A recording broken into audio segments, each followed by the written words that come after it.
Ma partie était perdue. Impossible d'arrêter l'avance des trois pions noirs liés.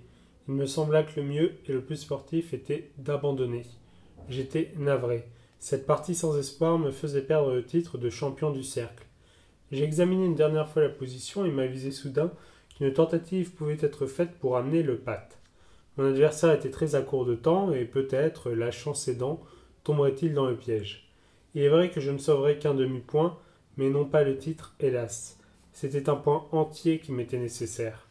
Je jouai donc fou E2 en H5. Mon adversaire parut un peu surpris et répondit du tac au tac en avançant le pion A4 en A3. Mon second coup, tour C6 en D6, joué sur le champ, eut automatiquement pour réponse la prise de la tour par le fou. Alors je poussai un soupir de soulagement et répliquai en avançant le pion G3 en G4. Les noirs avaient commis une énorme gaffe en jouant fou prend tour. Mais comment éviter les grosses erreurs quand on dispose d'une minute pour jouer trois coups? Mon adversaire plongea sa tête dans ses mains et se mit à examiner attentivement et un peu tardivement la position. Je ne quittais pas la pendule des yeux, le petit onglet se souleva et retomba. Mon adversaire cherchait toujours la réponse juste. J'étais sauvé. Je marquai un point et conservai le titre de champion. Après 3 ou 4 minutes de réflexion, mon concurrent au titre prit la parole.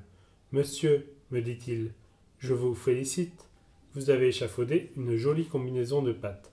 Je suis étourdiment tombé dans le piège, mais j'étais tellement pressé par la pendule. La partie est donc nulle, vous êtes patte. Pardon, protestai-je, la partie n'est pas nulle. Je réclame le gain, car vous avez amplement dépassé la limite de temps.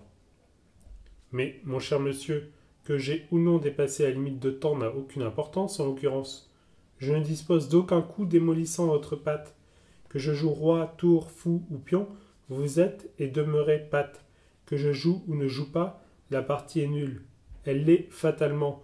Vous n'allez tout de même pas considérer comme gagnée une partie qui est et ne peut être que remise. Votre argument serait irréfutable, monsieur, si vous aviez joué à temps un des nombreux coups dont vous disposez. Est-ce parce que vous avez vu la position fatale de patte que vous n'avez pas joué, ou est-ce parce que vous avez réfléchi trop longtemps avant de réaliser que la position était nulle? Comment le saurais-je? Je m'en tiens donc au règlement dont les dispositions formelles m'assurent le gain de la partie. Et, naturellement, la galerie intervint. Les joueurs âgés étaient de mon avis. Un règlement est un règlement, fait pour être appliqué dans tous les cas, mais les jeunes protestaient. La position est tout à fait spéciale et certainement le règlement ne l'a pas prévue. En observant le dit règlement, vous respectez la lettre, mais vous trahissez l'esprit, car il est absurde d'accorder le gain aux blancs qui sont pattes, et absurde également de prétendre que les noirs ont perdu, puisqu'il leur est impossible de perdre, quel que soit le coup choisi. Le bon sens conclut à la nullité. Ce fut un beau vacarme. De l'interminable discussion qui s'ensuivit, la lumière ne jaillit point.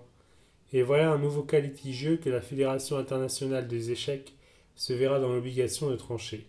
En attendant, je réclame le gain de la partie.